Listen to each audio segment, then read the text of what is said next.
Bienvenue sur Regatta, le magazine de la régate et de la course au large. Au sommaire, cette semaine, on commence cette nouvelle année avec la victoire de Telefonica sur la première manche de la deuxième étape de la Volvo Ocean Race. Le point sur le trophée Jules Verne à quelques jours de l'arrivée de Banque Populaire 5 et enfin la victoire du maxi australien Investec Loyal sur la Sydney Hobart.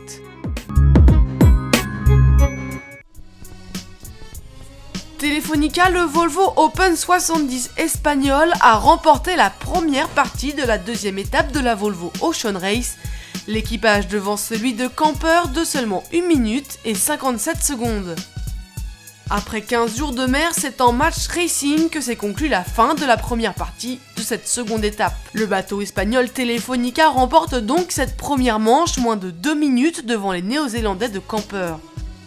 Le lieu de l'arrivée a été tenu secret pour protéger la flotte de tout acte de piraterie. Telefonica, vainqueur de la première étape à Cape Town, conforte donc sa position de leader général en empochant 24 points et dispose désormais d'une avance de 7 points sur Camper. That the victory in the leg is how we are now with the points. No? We are in a very comfortable position. The best thing that can happen is that you have to fight with one boat to win the leg instead have to fight with 3 or 4 boats. And today, even if the teams they in a very similar level, we can see that different in points and they getting bigger and bigger. So today we are in a much better position to win the whole race that we were in Cape Town. No? And that's the most important. Just keep moving forward. And that's it, no? That's just thinking the next level. Le Français Franck Camas, qui a longtemps mené la flotte avant de se faire piéger dans le poteau noir, est arrivé 4e derrière Puma. Abu Dhabi a refermé la marche. Dommage qu'il y ait 3 bateaux qui sont déjà arrivés parce qu'on était en position et on était en position de pouvoir gagner cette étape, donc c'est vrai que ça c'est décevant.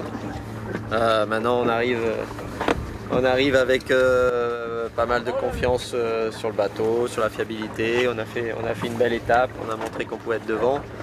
Le voilier chinois Team Sanya a affirmé vouloir franchir la ligne d'arrivée de cette étape et recevoir ainsi les points qui lui sont dus. Sanya aurait donc pris la route vers Abu Dhabi pour boucler les 2 manches d'un seul coup au départ de son escale forcée à Madagascar. Le team avait dû remplacer l'intégralité de son gréement après la casse d'un haubans diagonal alors qu'ils étaient en tête de la course le 19 décembre dernier. Les 5 bateaux qui ont franchi la ligne d'arrivée de la Manche ont été chargés sur un cargo vers le nord des Émirats Arabes Unis. Ils ont été mis à l'eau pour finir cette deuxième étape qui les mènera à Abu Dhabi. Et bien que cette seconde manche soit beaucoup plus courte, l'enjeu reste conséquent.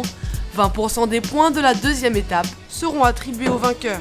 Le départ de cette deuxième manche a été donné le 4 janvier 2012.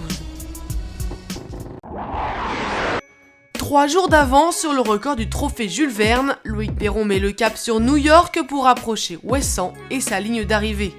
Explications et retour sur les festivités.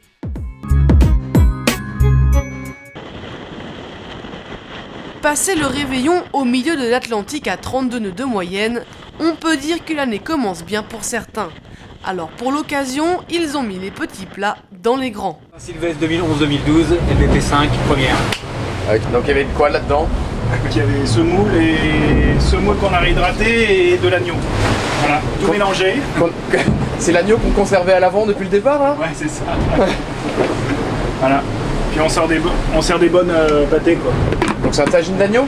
C'est un tagine d'agneau. Les fruits sont là? Alors avec les petits fruits découpés par notre intendant Xavier Reville, avec amour, faut préciser. La petite sauce de chez notre cuisinier suisse Rochin.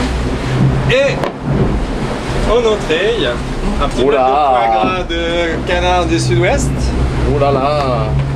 Avec, pour clôturer le tout, un dessert. Oula. Ça c'est de la balle.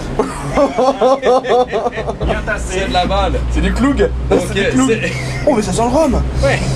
Oh là là, qu'est-ce que t'as mis là-dedans? C'est vanille, figue, Ah ouais d'accord. rhum. Et si jamais on a encore faim, qu'est-ce qui nous reste comme deuxième plat pour la Saint-Sylvestre? Du roast beef. Du roast beef. Non, ça c'est du chicken. Et si ça rigole aussi bien, c'est aussi parce que les hommes de Loïc Perron naviguent avec une avance de près de 1000 milles, soit près de 3 jours d'avance sur le précédent record détenu par Franck Camas. Alors forcément ça aide, surtout lorsqu'il s'agit de la dernière ligne droite pour rejoindre Ouessant. Enfin, ligne droite, pas tout à fait. Loïc Perron a préféré mettre d'abord le cap sur New York pour contourner une mer cassante et l'anticyclone des Açores afin de sauvegarder le matériel. Le maxi trimaran fait donc route vers une dépression située au niveau des côtes de Terre-Neuve, avec laquelle il compte ensuite rentrer dans la bonne direction. Après 41 jours de course, Banque Populaire maintient toujours son avance de 1074 milles. Le skipper a même estimé une arrivée le 6 janvier au soir ou le 7 au matin. S'il tient parole et qu'il n'arrive pas après le 9 janvier, le record sera le leur.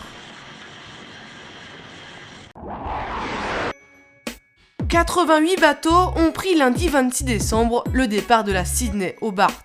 La course qui rallie l'Australie à la Tasmanie a été remportée par le super maxi australien Investec Loyal.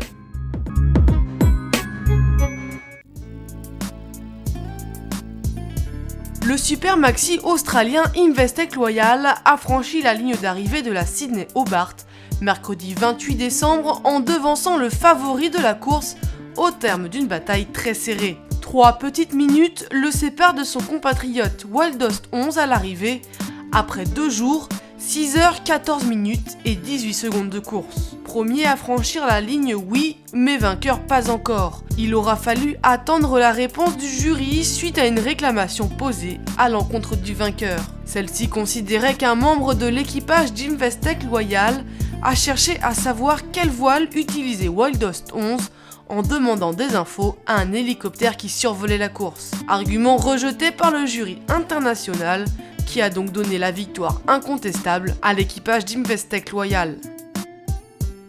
L'équipage de Wildost 11 peut se consoler en se rappelant qu'il détient toujours le record de la traversée la plus rapide en 1 jour, 18h, 40 minutes et 10 secondes, record établi en 2005.